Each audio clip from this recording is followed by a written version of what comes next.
位于海南岛上的汉乡村，是一座火山口边上的村庄。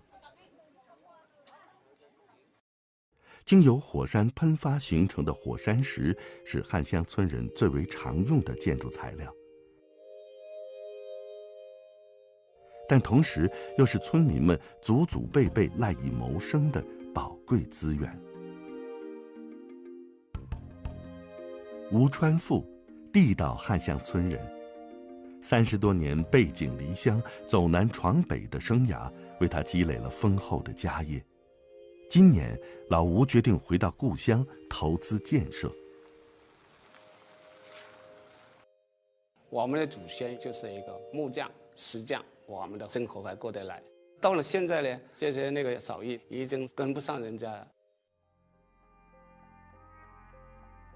汉乡村石雕在100年前风靡广东、福建和东南亚地区，精巧的手工艺曾令汉乡村名震四方。为了重振祖辈的辉煌，老吴决定在村里开发生态旅游项目。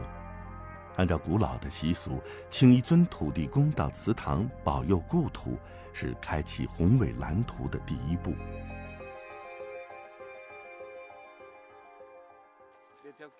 村里的青壮年在老吴的带领下，开始寻找适合雕刻土地公的优质火山石。50万年前，海口地区曾有过巨大的火山爆发。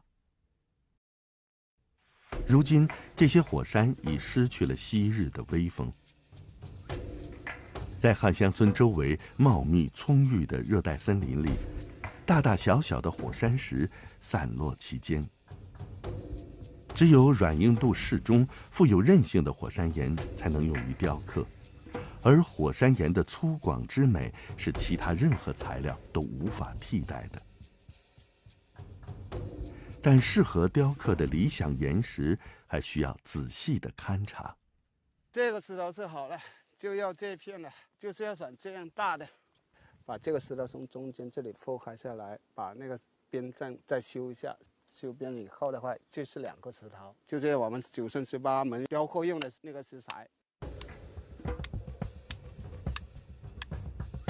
劈石很有讲究，石工要根据石头的纹路和走向定下2个凿点，每一锤的力道和方向都要恰到好处，操作不当，石头就会被敲碎。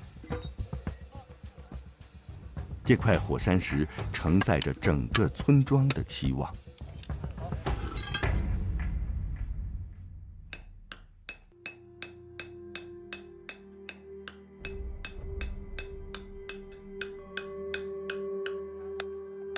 村里最好的老雕工担起了雕刻任务，历经数十万年沧海桑田的巨大石块，终于在老吴的期待中化身为保佑村庄的神明。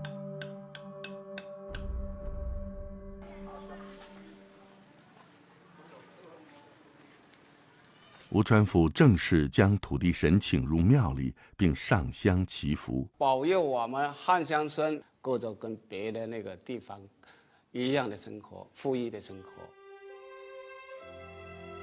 老吴对于村子的天然资源做过仔细分析，接下来他开始对汉乡村9村18门的传统布局进行重新规划建设。对于村庄的未来，吴川富有着十足的信心。